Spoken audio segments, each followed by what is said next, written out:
Assalamualaikum warahmatullahi wabarakatuh.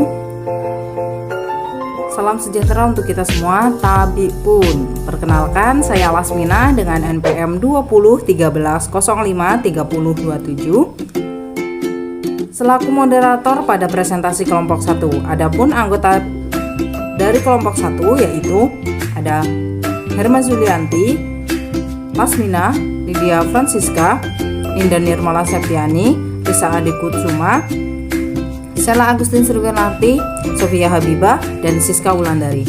Adapun tema yang akan kami bahas pada kelompok 1 ini adalah konsep dasar olah gizi. Selanjutnya materi tersebut akan disampaikan oleh tim penyaji. Kepada tim penyaji saya persilahkan. Baiklah, di sini saya akan menjelaskan materi yang pertama, yaitu ada pengertian ilmu gizi dan gizi olahraga. Pengertian ilmu gizi. Gizi berasal dari kata bahasa Arab, yaitu giza yang berarti makanan. Nah, kata gizi selain berkaitan dengan kesehatan, juga berkaitan dengan potensi ekonomi seseorang, yaitu berhubungan dengan perkembangan otak, kemampuan belajar, dan produktivitas kerja. Ada berbagai bidang yang menyangkut ilmu gizi tersebut, yaitu ada ilmu agronomi, ilmu peternakan, ilmu pangan, mikrobiologi, kemudian ada biologi, biokimia, dan kedokteran. Ilmu gizi juga berkaitan dengan ilmu sosial seperti antropologi, sosiologi, psikologi, dan ekonomi. Kemudian yang kedua ada pengertian gizi olahraga. Ilmu gizi olahraga adalah terapan gizi kepada atlet agar mampu mencapai prestasi yang optimal. Ilmu gizi olahraga adalah ilmu yang mempelajari hubungan antara pengelolaan makanan dengan kinerja fisik yang bermanfaat untuk kesehatan, kebugaran, pertumbuhan anak, serta pembinaan prestasi olahraga. Nah, fokus utama pengaturan gizi ini untuk keduanya adalah keseimbangan energi yang diperoleh melalui makanan dan minuman dengan energi yang dibutuhkan tubuh untuk menjaga keseimbangan metabolisme, kerja tubuh, dan penyediaan energi pada waktu istirahat, latihan, dan waktu pertandingan. Selanjutnya yaitu ada konsep dasar gizi. Konsep dasar gizi terdiri dari yang pertama ada zat gizi atau nutrien.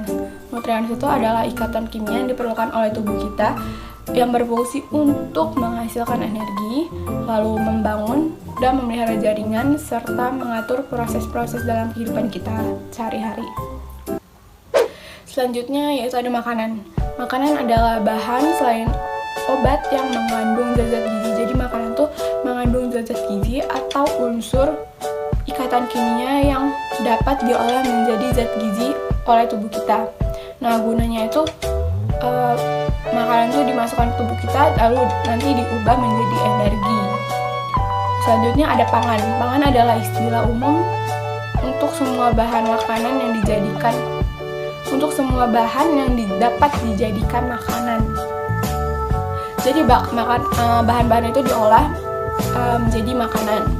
Selanjutnya ada bahan makanan.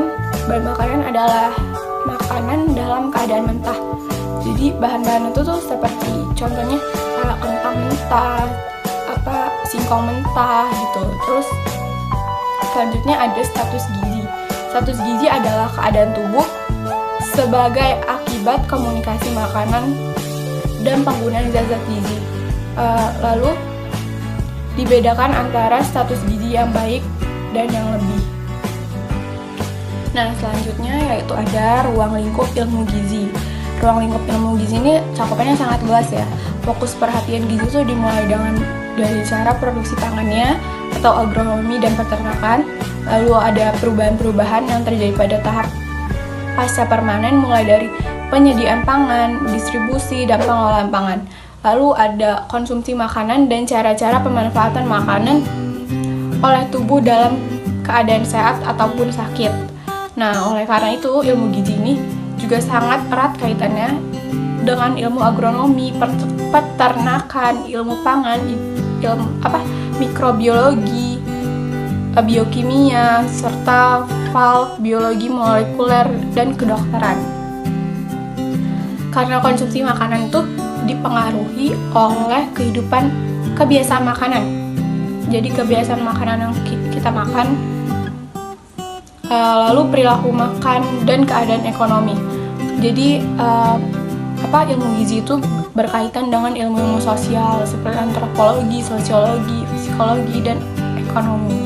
Dan juga masih banyak cakupan-cakupan lainnya. Baik, materi berikutnya adalah mengenai jenis-jenis zat gizi. Zat gizi itu digolongkan menjadi dua macam golongan. Yang pertama ada zat gizi makro dan yang kedua ada zat gizi mikro. Di sini kita akan membahas mengenai zat gizi makro.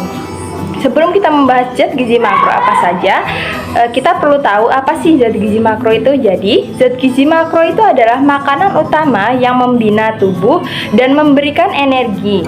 Nah, zat gizi makro dibutuhkan dalam jumlah besar dan biasanya dilambangkan dengan satuan gram. Zat gizi makro itu terdiri atas 3. Yang pertama ada karbohidrat, lemak, dan protein. Kita akan mengulas mengenai karbohidrat. Karbohidrat sendiri itu merupakan zat gizi makro yang meliputi gula, pati, dan serat. Gula dan pati memasok energi berupa glukosa, yaitu sumber energi utama untuk sel-sel darah merah, otak, sistem saraf pusat, plasenta, dan janin. Glukosa dapat pula disimpan dalam bentuk glikogen dalam hati dan otot atau tubuh menjadi lemak tubuh sehingga ketika energi dalam tubuh berlebihan, gula tergolong jenis karbohidrat yang cepat dicerna dan diserap oleh aliran darah sehingga dapat langsung digunakan tubuh sebagai energi. Pati termasuk ke dalam jenis karbohidrat yang lama dicerna dan diserap oleh darah karena perlu dipecahkan oleh enzim pencernaan menjadi gula sebelum dapat digunakan tubuh sebagai energi.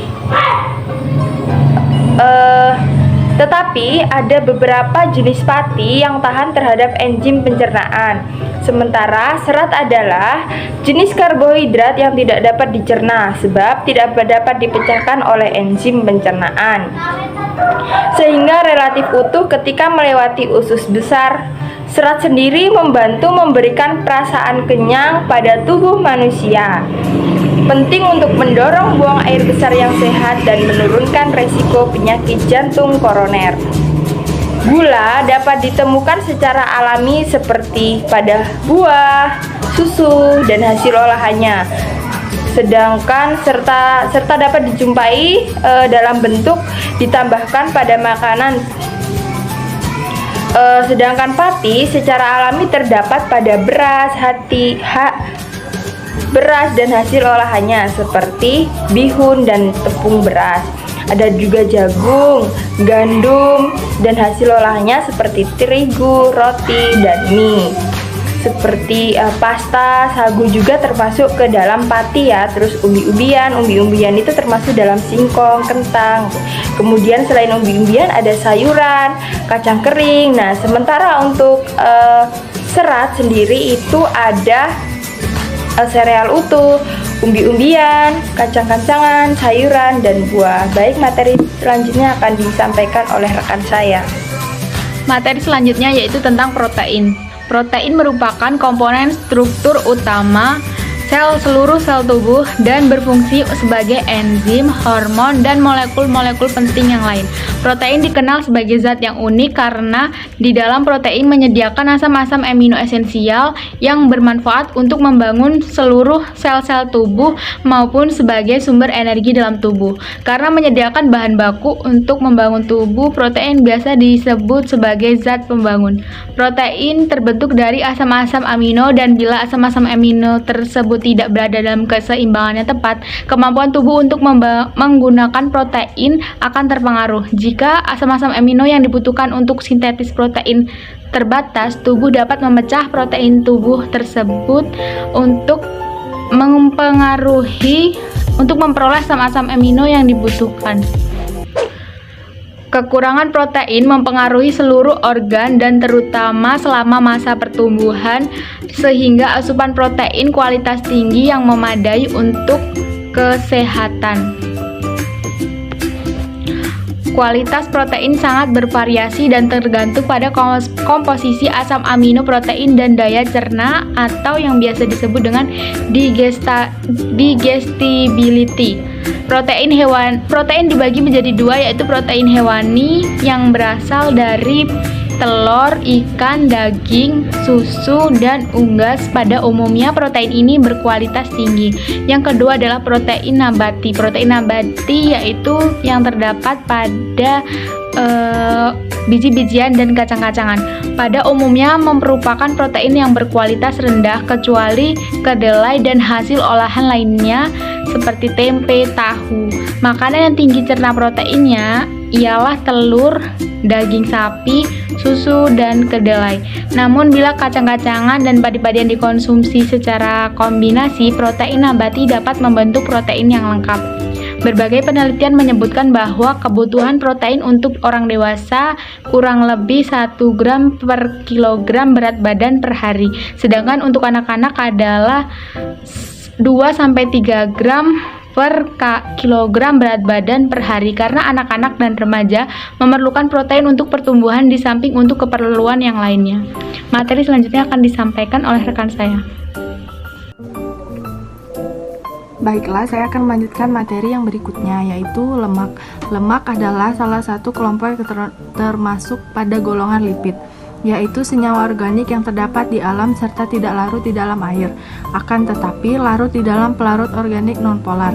Lemak terdapat pada hampir semua bahan pangan yang dengan kandungan yang berbeda-beda.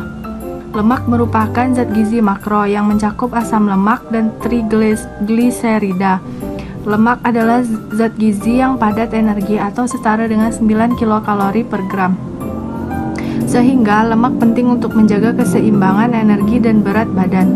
Lemak menyediakan medium untuk penyerapan vitamin-vitamin larut lemak, yaitu seperti vitamin A, D, E, dan K. Di dalam makanan, lemak berfungsi sebagai pelezat makanan sehingga orang-orang cenderung lebih menyukai makanan berlemak.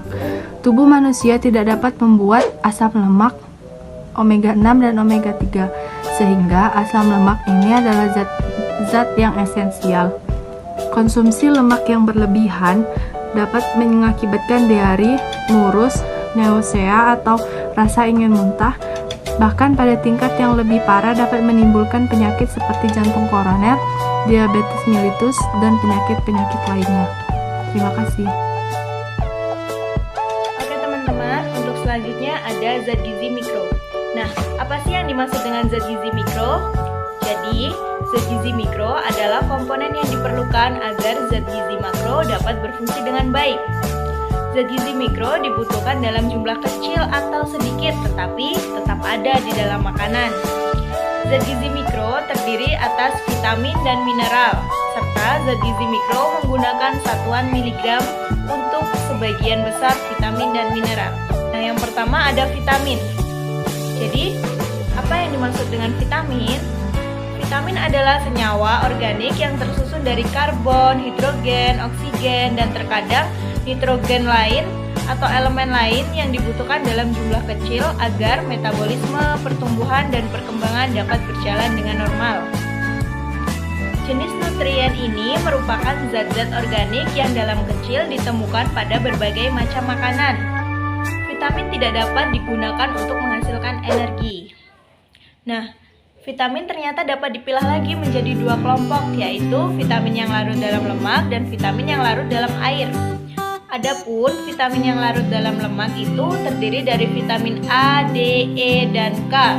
Sedangkan vitamin yang larut dalam air terdiri dari vitamin B kompleks yang dibedakan menjadi 8 jenis vitamin, yaitu vitamin B1, vitamin B2, vitamin B3, vitamin B5, vitamin B6, vitamin B7, vitamin B9, vitamin B12, dan vitamin C. Baiklah, selanjutnya di sini kita akan membahas tentang mineral. Apa itu mineral? Mineral merupakan bahan anorganik yang ada dalam tubuh kita. Lalu, apa kaitannya dengan olahraga? Maka kaitannya adalah ketika kita melakukan kegiatan olahraga, maka tubuh kita akan berkeringat. Ketika berkeringat, maka cairan dalam tubuh kita akan berkurang, sehingga menimbulkan rasa haus dalam diri kita. Lalu, kita akan mengambil air minum untuk memenuhi kebutuhan mineral. Jadi tujuan dari pemberian air minum kepada tubuh kita adalah yang pertama, menjaga keseimbangan cairan. Yang kedua, mempermudah keluarnya keringat dari dalam tubuh. Yang ketiga adalah menyediakan sejumlah mineral. Namun rasa haus dari setiap manusia tidak bisa dijadikan tolak ukur akan kebutuhan mineral, karena kebutuhan mineral ini tergantung pada sifat individunya. Menurut Sadoso pada tahun 1982 dalam halaman 99 menyatakan bahwa untuk atlet disarankan mengonsumsi 100-200 cc air per 10-15 menit sekali. Lalu beliau juga menyarankan cara meminum air yang baik, yaitu tidak 2 gelas sekaligus sekali minum, karena hal tersebut dapat menyebabkan menurunnya kadar gula dalam tubuh dan jaringan. Selanjutnya, di sini kita akan membahas apa sih sumber mineral yang baik. Sumber mineral yang baik adalah makanan hewani. Mengapa? Karena makanan hewani ini memiliki biologik yang lebih tinggi daripada makanan nabati, sehingga faktor pengikat mineral ini lebih besar daripada makanan nabati. Selanjutnya adalah jenis-jenis dari mineral. Jenis-jenis dari mineral dapat dibedakan menjadi berdasarkan jenisnya dan berdasarkan kebutuhan. Berdasarkan jenisnya, mineral dapat dibagi menjadi mineral organik dan mineral anorganik. Mineral anorganik meliputi yaitu zat-zat yang tidak berguna dan tidak bermanfaat serta tidak dibutuhkan dalam tubuh kita. Contohnya timbal, aluminium, arsenik, dan sebagainya. Lalu mineral organik adalah mineral yang dibutuhkan dan bermanfaat bagi tubuh kita. Contohnya nasi, ayam, ikan, dan sebagainya. Selanjutnya, mineral berdasarkan kebutuhan. Berdasarkan kebutuhannya dibagi menjadi 2, yaitu mineral makro dan mineral mikro. Mineral makro yaitu mineral yang dibutuhkan lebih dari 100 mg per hari, sedangkan mikro adalah mineral yang dibutuhkan kurang dari 100 gram per hari.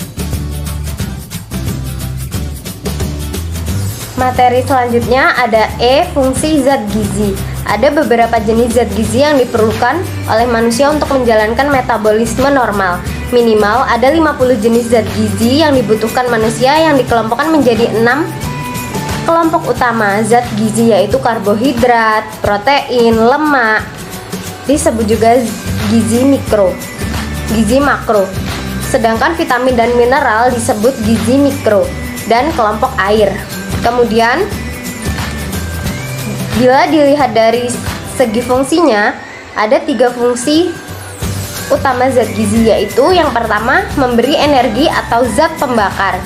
Karbohidrat, lemak, dan protein merupakan ikatan organik yang mengandung karbon yang dapat dibakar dan dibutuhkan untuk melakukan aktivitas atau kegiatan.